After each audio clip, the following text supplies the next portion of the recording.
Good morning, everyone. I hope everybody had an incredible time yesterday. I hope that I'm not the only one that stayed up past my bedtime and suffering this morning. So what I'd love to do is just do a little recap of yesterday. It was a great show, or a great conference. How many here really enjoyed the fashion show?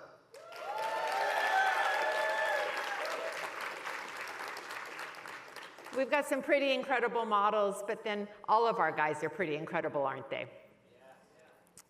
So we had some wonderful science presentations yesterday talking about muscle regeneration, preserving muscle, and this is one of the new frontiers that we need to be looking at. We've come a long way, but we still need, especially for our older guys, to figure out how to preserve the muscle that they have, and wouldn't it be nice if we could actually help regenerate some new muscle? These are muscle agnostic therapies that would help these, all of our guys, whether as standalone drugs or in combination with gene therapy or exon skipping. So it's an area that we're really watching and investigating very closely. We heard an awful lot about gene therapy, gene editing, immunology, things that are ways that we're gonna actually make a tremendous impact on the lives of our guys and make sure that we continue to improve upon what we already have. We had breakout session for adults and teens with Duchenne. I was not invited to that one, so I'm hoping that everybody had a good time. We had our siblings come together, and we had a carriers group also.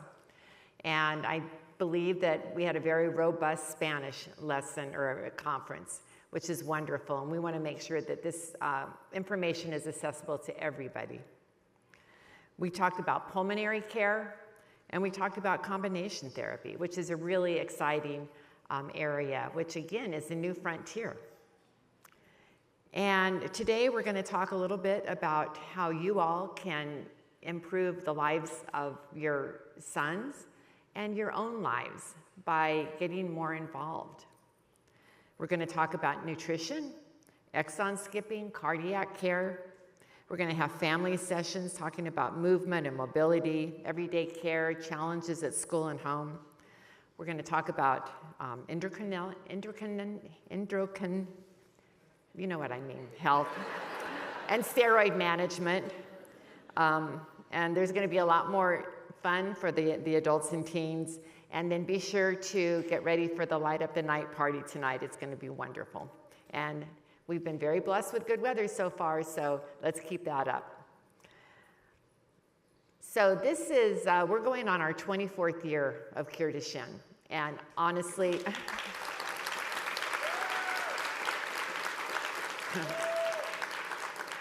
you know, I'm looking at my husband down here, and it's been a blur. Seriously. When we first started, we had no idea that it was going to turn into this. All we knew is that we had little Hawken, and he was the apple of my eye, and when he was diagnosed, it was the most devastating thing that I could imagine, and I know every single one of you in this room understands that. And we knew nothing about science, nothing about medicine. Both Paul and I were in sales and marketing. All we knew is that we loved our son and we wanted to do something to help him. And I wanted to know personally that, you know, no matter what happened at the end, that we had done everything we possibly could to save him. And then we fell in love with all these other families that we met. And darn, you know, the mission got a little bit bigger. And we've been really fortunate to have other families join us in this mission. And one thing led to another, and literally, if you had told me 24 years ago that we would be sitting here at the JW Marriott in Orlando, I wouldn't have believed it, and I might have run away because it's been a little daunting, but it's also been the most satisfying thing meeting all of you. So we've seen so much progress, and when I had the slide up yesterday about all the companies and the research that we funded, none of this happened by accident.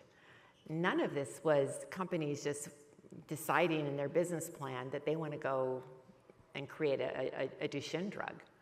This happened because we put pressure on these companies, that we raised the money early on, that we went to them and said, you have a technology that could work for Duchenne, and we want you to develop a drug for Duchenne. And we had other families coming with that same message. We went to scientists. And so what you see now with the clinical trial and companies are looking to enroll, that is just the tip of the iceberg. What you see below the ocean on that iceberg are years and years of due diligence that our science team has investigated, years and years of fundraising from people who don't even know what Duchenne is, who will never be affected by this disease, but were compelled because they knew our family, they knew our son, and they wanted to help. And when I look back and see how many people stepped up to contribute with no evidence that we knew what we were doing, and yet there was just our passion drove that, and they believed in us because they knew that our intention was so strong. And it helped us personally. It helped Paul and I. Yesterday we talked about the phrase that we use, action is therapy. We have found that the families that are involved and actively pursuing a solution for this disease and for their son are much happier. They involve their family, they involve their friends, and it becomes less isolated and more engaging with the people in their community. So I'm asking all of you to step forward, to join us in this effort. You can make a phone call. You can look at your company's matching fund. You can talk to people you know that know somebody that are philanthropic. You can introduce us to people. You can share on social media. You can do an online fundraising. You can do a small fundraising event. We have a team that's here to help you create whatever it is you'd like to do. We started off doing fundraisers on climbing mountains. It was pretty awesome until I got really nervous with my husband every time coming down off that 14,000-foot mountain. But for those of you who are younger, let's go for it. Sorry, honey. And I did speak yesterday that it's a responsibility of all of us to help the rest of our community, not just here in the United States, but we have it, you know, as bad as we feel we have it with Duchenne here. If you look around the country, and we have people from different countries, great friends from Chile, I don't know where they are, and they're really trying to make inroads into their countries. And we have a responsibility, I think, to the whole worldwide community to be appreciative of what we have and to give back and to pay it forward. So there's a lot of families fighting for this, and I'm really proud to have been involved with some very, very special families that have given up so much of their life, of their time. And having said that, yesterday when Håkan was moderating the panel, which I thought was such an incredible panel to see these men grow and develop. And I don't know that anybody's actually talked about why we named this event Futures, and I think it's kind of self-evident. But we really did want to focus on the bright future that our guys are going to have, and they do. And we want to continue to raise the bar on the lives that they can have. And so I'm going to be introducing you to a couple families in just a minute. But let's work together for that future. Let's make it a bright future for all of our guys. So right now, it is my pleasure to introduce you to just a few families who've stepped forward to be a part of CureDuchenne and to help us fund this research that has turned into clinical trials that your sons have been able to participate in, and some of these approved drugs. And this next year, we're going to see a lot of progress. We're going to see potentially 3 or 4 drugs approved over the next 12 to 18 months. And again, this didn't just happen in a vacuum. It happened because years ago, these families stepped up to help us. And if we want non-viral delivery, if we want full-length dystrophin, if we want muscle regeneration, and if we truly want a cure, we can't do it without you. So right now, I would love to introduce you to Tim Ravel, Kate Miner-Mobile, and Ramiro Munoz.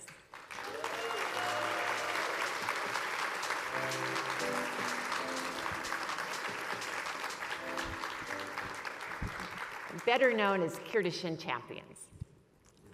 Good morning. Morning. How are you doing? Morning.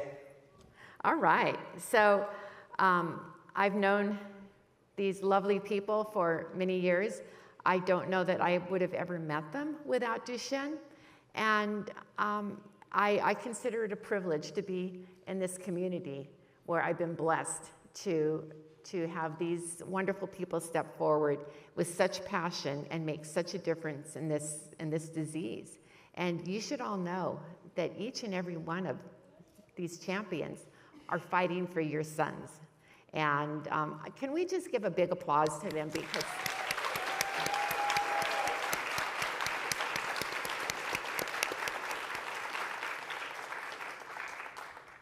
so I'm going to start with Mr. Ravel, as I refer to him. I don't know how that started. Tim's got 2 sons, and I'm going to let him tell his story. But he started off just wanting to do something positive. And and it's amazing. This is like such an example of if you just take that first step out there, what follows, because it's amazing what he's been able to accomplish. Tim has raised millions and millions of dollars for Duchenne research. Again, research that your sons have been able to participate in clinical trials. So Tim, you've raised these huge amount of funds over a span of 2 decades. And despite all of that, your sons still don't have a treatment. And it hurts me, and Mike Kelly and I talk about you more than you know. We feel a huge responsibility, and I want all of us to share in this responsibility for those of us that are lucky enough to have sons that have a treatment. We need to really look at the work that a family like the Ravels have done, and they're still fighting. So let's hear Tim's story, but we need to fight for his sons too. Thank you, Deborah. It's been quite a journey for Laura and I, and Timothy and Andrew, and for you and Paul and Hakan. We got a phone. Actually, I rang Deborah one December afternoon and told her that I wanted to run a marathon, and I was looking for an organization that shared a faith value that our family had, and I wanted to know if she could use the money to help my son. That was 21 years ago. She said yes, I could use the money. So we signed up, we ran a race, we raised a little bit of money, and it felt good. It felt right. At the time, there was 0 treatments available for our boys, and there was no clinical trial, so we had to start with something. And we started small, but it grew, and it grew exponentially through the years. The question is why do we keep doing what we do? And I have to tell you all, and I've got a beautiful young man sitting here as a great example to remind me that Laura and Timothy and I are Christians, and our faith is what grounds us. And in the Gospel of Matthew 20:26, Jesus says, if you want to be great, be a servant of all. And then also in the Gospels, Jesus says that the things that he loves the most are the children. So when Laura and I get up every day and we do what we do and we continue to share the message, we're doing it to serve the children. We're doing it because this is our ministry. This is our mission field. We have found hope that there could be something for our boys who are now 22 and 19, but there's also more and more hope that we're going to see a different future for these beautiful young boys and young men than there ever has been before. And Laura and I remind ourselves constantly, just like you guys, we'll never meet the millions of children that we're impacting today, right now. The stuff we're doing this weekend is impacting millions of people that we'll never meet. by partaking in this event and doing fundraising like we do, we're impacting the future. There's no doubt. So I'll close with this, Deborah. We had such a sense of urgency because there was nothing available. But I don't want people here and people who may hear this recording to think that it's not also on y'all to get involved because there's stuff happening and it's just going to take care of itself. That's not the truth. We've got some momentum, but we have to continue to be engaged with each other, engage our communities, and keep doing what we're doing to continue the funds to come in because we're not there yet. We still have much work to do. And so that's the second piece. Laura and I keep going because we've met some incredible people that have supported our mission, but we still got a lot of work to do. Thank you, Tim. Tim tends to be a little humble, and he's kind of missing one big piece. He, just because of his determination, I don't know if you've noticed that Tim always wears burnt orange. He basically bleeds UT Southwestern burnt orange. And so very early into this journey, he just had the initiative to go to Mac Brown's office, who was the coach of the Texas Longhorns at that time, and basically was God in Texas, and asked to see Mac, the coach, and was not able, and left a brochure, a CureDuchenne brochure on the coffee table. And Tim, would you like to tell everybody what happened after that? Yeah, it's pretty rare when you make a cold call in sales that people call you back. I was doing, and this is the importance of doing an event. We were doing a small little golf tournament, very rinky-dink golf tournament, just to raise some funds and get attention. I said, you know what, we need some pizzazz. Let's go to Mac Brown's office. I left a brochure, and his lovely wife called me. She actually called me. Couldn't believe it. She called me, and we went and had a coffee, and I told her we have this horrible situation. My beautiful little boy has this disease, and I need some help. And we met, we had coffee. I told her we were funding science, and we wanted to do some great things, and one thing led to another. And here we are, it's millions of dollars later. Well, millions of dollars by Mac inviting us to be one of the beneficiaries of the Mac Jack and Matthew McConaughey. Anybody heard of him? And so we had 14 years that this trio of very philanthropic people have put together this event and has raised a lot of money. We're one of 6 charities to be able to benefit. It all started because Tim basically went and dropped off a brochure, and we just never know who it is we're going to meet. So thank you. Never know. Yep. Thanks, God.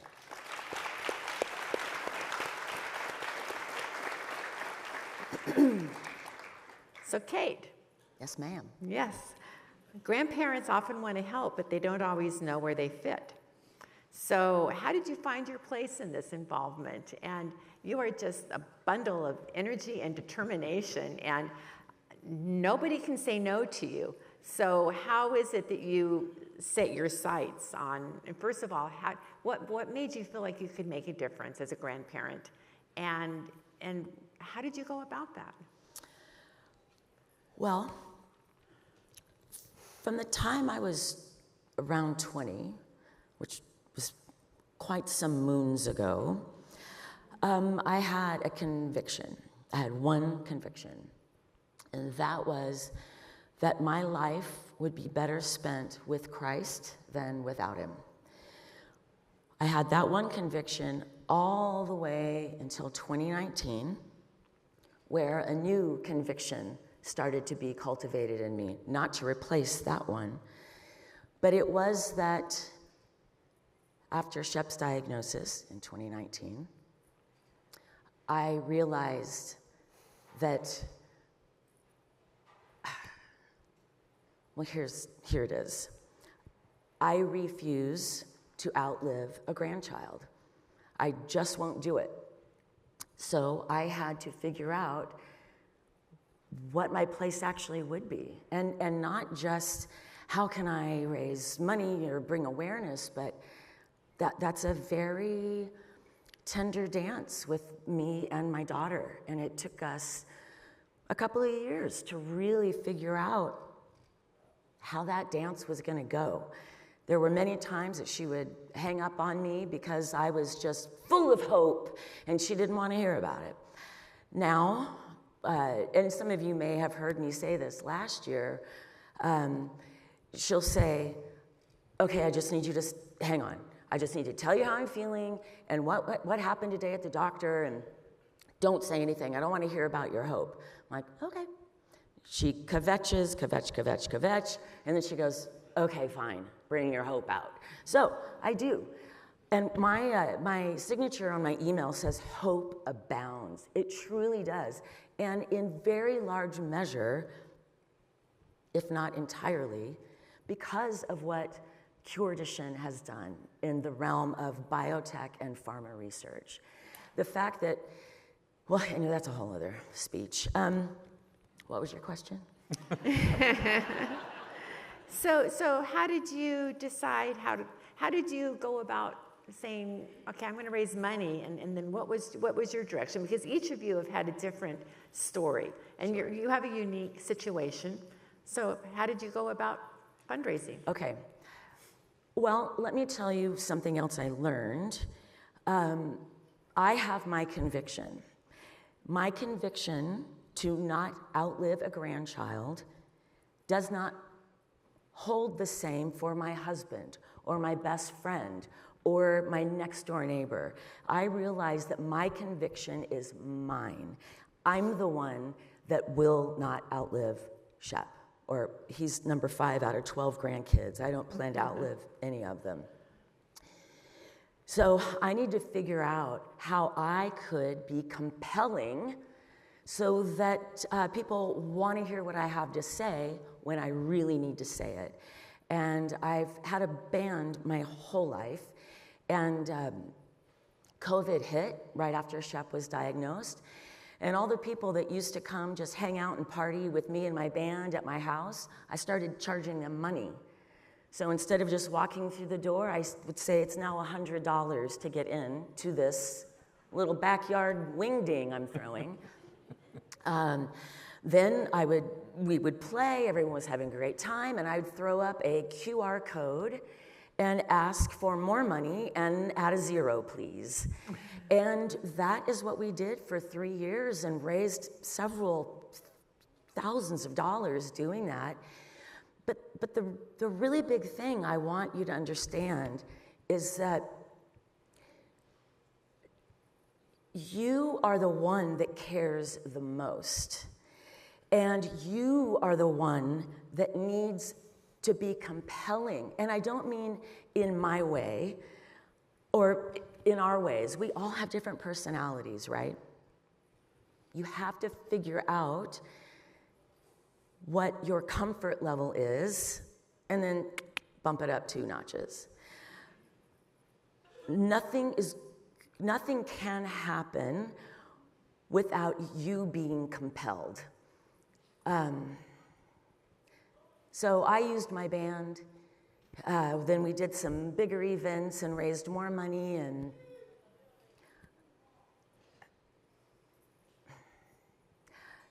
I think when I hear Tim talk about what he's done, I say, oh, heck no. There's just no way I could do that. I bet Tim doesn't want to stand up with a band and do what I do. You have a whole different thing.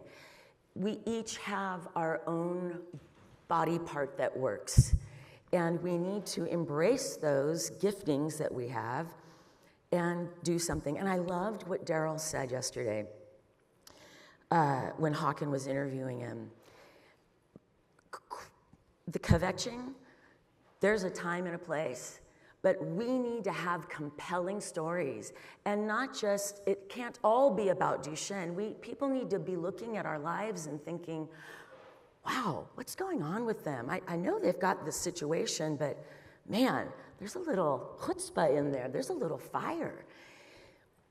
There's a time for everything under the sun. And right now, because of what CureDuchenne has done in the research sector, the momentum is massive, and it's not going to continue being massive with CureDuchenne and the 3 of us. We need every single person pushing this out with us. It is amazing what's happening. Hope truly abounds. And one more thing, The Bible says, hope deferred makes the heart sick. That is what is so exciting. You do not need to have a sick heart. Things are happening. This is the most exciting time to be alive with Duchenne. It is super exciting. It's really a brand new disease. We've just been working on this, discovering it since the mid-'80s.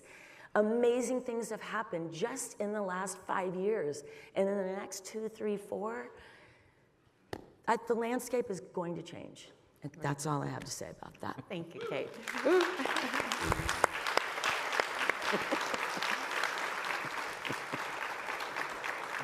Yeah, so Ramiro, try and follow that up here. So Ramiro, what surprised you the most about the impact your fundraising has had on you and your family? Not just financially, not just, for raising money for CureDuchenne, but personally. How has that affected you and your very extended family that you brought into this? When we were initially diagnosed in 2013, we, like all of us here, Duchenne is something that has become very personal. But at that point in time, we didn't know anything about it, and we didn't know where we were going or what we were doing. And I'll tell you, for the first several months, I don't know what kept me from sharing, but aside from our close family, immediate family, we really didn't tell anybody what was going on with our son. And I don't know if it was just a fear or maybe trying to accept it. And I was driving with the guy from work, and he was giving me a ride, and he's like, "Hey, how's everything going?" And normally, I would just say, "Oh, things are going great. It's a good day." And I said, "You know what? No, it sucks. It does." And he's like, "Well, what's going on?" And I said, "Well, my son was diagnosed a few months ago with Duchenne." And he's driving, and he just looked at me and said, "Oh, don't worry, there's going to be a cure for that." And I looked at him and was like, "First of all, how do you know about Duchenne?" And he said, "Oh, I know about it." He goes, "We invested in this company," and shout out to Sarepta, one of our sponsors. But he said, invested in this company, and they're going to have a cure. And what that moment taught me was that there is a lot of power in sharing your story. Fast forward to today, we've had our event for 10 years now, over 10 years, and we've tried different things to raise awareness. And I think the fulfillment part for us, it comes in a couple of different ways, but the opportunity to help others. This is still a rare disease, and unfortunately, there are still too many doctors across our country, across the world, that don't know how to treat Duchenne. I have come across too many families. Our event has opened the door for people to connect me with other families that are saying, "Hey, my friend's son has just got diagnosed with this," or this nephew of mine has got this condition. Or in one case, there was a family that had been misdiagnosed because the parents didn't speak English, and they had their 6-year-old son interpreting what the doctor was telling them. And so there was just such a huge miss. So one of the things that we have found very fulfilling is in the opportunity to help other families. And this unlock, when we become that beacon of hope for others, when we become that resource that says, it's okay to share your story. It's okay to build these connections. It's okay to share what is going on in your life, because that empowers us to shine our light so that others can shine as well. And that building that connection, I think, is a huge unlock. A lot of our efforts, like Tim's story around meeting Mac Brown, we've had an opportunity. You just never know when you're going to have a positive impact on other people's lives. And I think for us, that opportunity to open the door, whether it's just a conversation with families, that initial diagnosis, it has been a therapeutic build for us, for my wife and I, to have these conversations and to know that we are in this fight for Joshua and for all boys, all kids out there and young men battling this disease. we have to continue this fight. And while there's been so much progress, there's been so much happening. To Kate's point, what we've seen over the last 4 or 5 years has been amazing, truly remarkable. But the work isn't done. There's still so much left to do. As we continue to look, and yesterday we heard from some of the new biotechs that are here, and they have great ideas, and we have to be able to bring these to life because this generation of boys needs it. And there's no finish line until every boy is saved. And I think that's what continues to keep us going. That's what helps us build our community. That's what keeps us engaged. And I think for us, it keeps our hope that we are making a difference for Joshua and for every person out there and for every family. So I think those are the pieces, Deborah, that I appreciate. And by all means, we want to continue to raise the funds, and that part and the financial piece is important. And we want to continue to open the doors for other families. So, well, thank you. Thank you.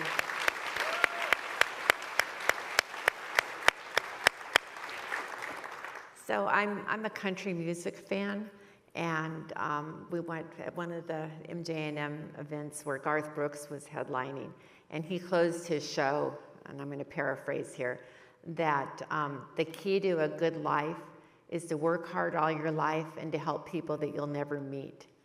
And by getting involved, by helping us fund new research that's truly going to turn into the cure for our guys and generations to come, you're going to be affecting the lives of millions of boys that are born with Duchenne in years to come.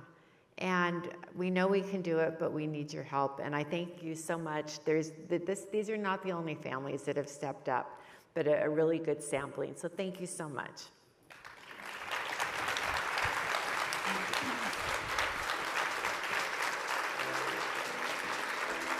So we like to make it easy for all of you to help us help you.